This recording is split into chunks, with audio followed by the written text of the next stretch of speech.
Okay, so I don't know if the hatching's done, but if it is done, I probably got a 50% hatch rate. I got 8 quails and 3 chickens out of my bunch of eggs. Here's what's left. I'm leaving those in there for another day. See if some more hatch. Usually the first 2 days is that's it. Unless I put some in there late. Uh, yeah, but they sleeping now. The quails always look like little cockroaches. And the chickens are taking after their daddy because they all golden. We'll see if they come out with some color. Or if they turn out white like the daddy. I like they're gonna have some color though. See some speckles of color there. They discovered the food. I don't know if they discovered the water, but they can't drown. Still got my other little 4 quail in here that are grown up. Now they kind of ready. I don't know if I want to integrate them or start a new bunch. Have them start out with these guys. So I might wait and build a new quail house for this group. Cause the other ones at least they gotta be they're about 2 years old now. So and these chickens may join these chickens because they're probably a few months older than these. Is probably 2 months older than these. So that's it. That's the update. I had to go buy one more. I try to add these quails to these chickens, and I forget which ones are fighting. But I took them out. So usually they born together, they stay together. You separate them, but it's hard to integrate them. That's it. These guys are almost ready to go outside, so I gotta wait. I'm gonna wait for the rest of the weekend and see if any more hatch out of here. Clean this bad boy out, and that's it. I don't know if I'm starting. They start another batch of quails. I probably should build another quail hut.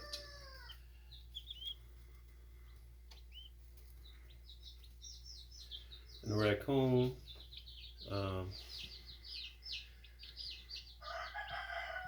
got a hold of 2 of my turkeys after I missed him. Yeah, I think he's mad because I was shooting at him. But I'm gonna catch him. I got one the other weekend. I'll catch the other one. It was Saturday night I caught with a raccoon. He made a bunch of noise. So I think it might be 2 more of them out here. They usually run in groups. So I'll get their friends. And it'll be cool around here again. But I've had 2 turkeys fall victim. 2 turkeys limping. Got to fix it so they can't reach into the turkey house. Raccoon got little hands. The turkey's sitting next to the door. They can reach in and grab their legs, and they can do some damage. Raccoons are pretty strong. So that's it. Now chicken's discovering the water. Are you drinking water? Yeah, I think he's drinking. He's discovering it. That one died. I put him in the trash. He never made it out the shell. So, and there's the little eggs that hatched. The ant invasion. All little hatched eggs in there. And I'm leaving it in there for the rest of the weekend. And see if any more come alive. I think that might be it though. Unless it's a day delay. If anything hatches by Sunday, it's over with. So that's it. There's the cutie pies for you. New life is always good. Just sleeping and eating, drinking and sleeping and eating. You know, falling asleep there, they just fall over on their head to go to sleep for a while. Like that. Face down. Or like that. So I can get zoom in. Zoom in. Sleeping baby, sleeping baby. They all sleep. It's nap time. Yep. That's it. So 8 quails, 3 chickens hatched. That's like a 50%. I'm gonna have to do some different stuff to see if I can get it up to. I just better get a 50% average, but if I can get 70%, that would be nice. Cause I got 1, 2, 4 more eggs in there that hasn't hatched. Yeah, 7 chicken eggs, and I don't know how many quail eggs. But some of them don't be fertile. Some of them don't make it all the way. Some of them have hatched and they die after they hatch. That's just the way it goes.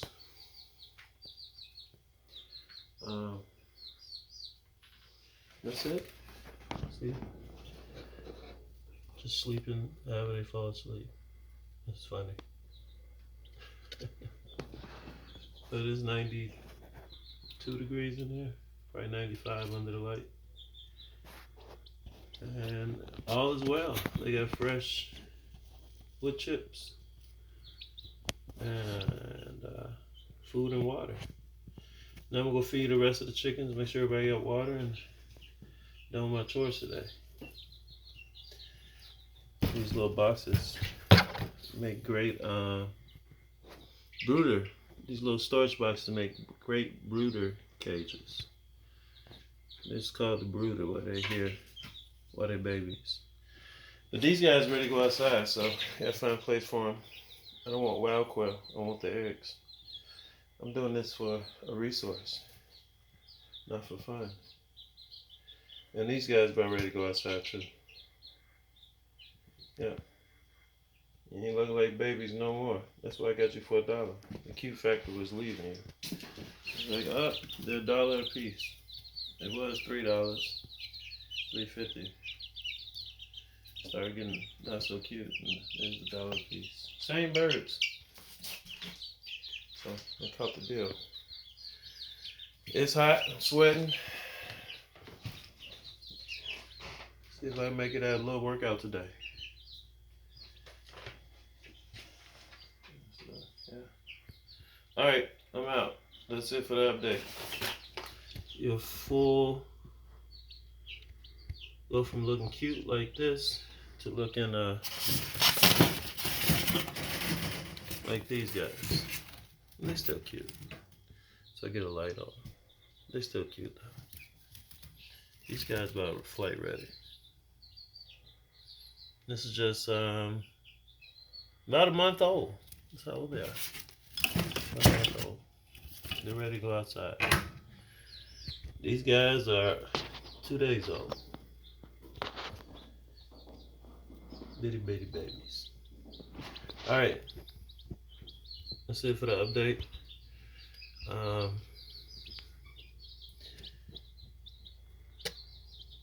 You know, I was talking to somebody about what we should be doing is Hebrews. I wasn't talking, I was texting. And this is one of the things that you gotta be doing. You gotta be creating your own I call it homesteading, but you know, the Bible calls it husbandry. Some people call it farming, but you got to be creating your own little food resources. So you got to know how to have your food, your clothing, your basic needs can be met without you begging the government and these corporate entities, which are basically the government where we live. So you can at least take care of yourself, eat, sleep, in peace, have clothing. This is real money right here. This is real economics. This is some of your basic needs.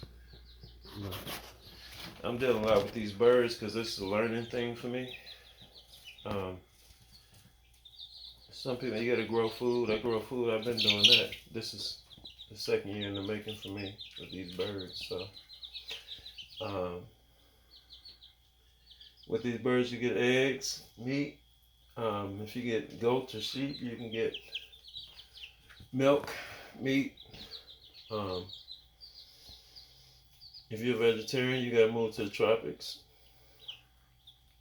Because if not, you're gonna end up eating meat or what they call processed foods at some point. But even still, you should be growing some of your own wheat. I've decided I like buckwheat instead of wheat. And you get to make them choices too. What you're gonna eat, what you're gonna grow. Buckwheat and corn is nice as staples, or another grain. Pick and choose, man. But you got to be doing it. Yeah, I'm like a half. I won't say I'm a vegetarian, but I don't eat a lot of meat. And if you grow some chickens or quail or turkeys, you're gonna realize that there's no way you could be eating as much meat as they feeding you. Like they got you messed up in the head on the stuff they feed you. So, yeah, man, this is what you gotta be doing. If you can acquire a piece of land somewhere, anywhere in the world, this is one of your first lines of security, that you don't require that much outside resources for you to live. That's the first thing you got to do. First thing you got to establish. After that, then you take care of yourself, and you go from there. But we got to do that first. You told me what should we be doing? A little bit of self-sufficiency goes a long way, man. So that's why I post all these videos. That's why I'm doing this. This is, it seems like a little thing, or some people think it's a big thing, but it's a necessary thing. You got to do it. So whether you want all vegetables or all wheat, all meat, whatever you're trying to do, whatever it is, you should be sustaining for yourself. This is the first. People talk about doing business. This is the first business you should do. And do your businesses, but make sure you handle this business, because what you're trying to come out of is these systems that got you trapped. Once they trapped you in their systems for food and everything else, you got to be trapped in their systems of religion and their system of their morality, and you trapping yourself away from your power. So the reason the Lord tell you to do this is because this is one of the ways how you stay free from what's usually your oppressors or heathens, is that you provide something for yourself and do with your brothers. So join me wherever you at. Get started, grow something, provide something for yourself. If you literally want to join me, hit me up. Everybody needs some help. The more, the merrier. I'm out here sweating under this heat lamp, looking at these birds. They're kind of cute. Oh, he's stretching, doing his baby bird yoga. And yeah, that's what the Hebrew Homestead is about. That's why I'm doing it. So I don't know if I voice it enough.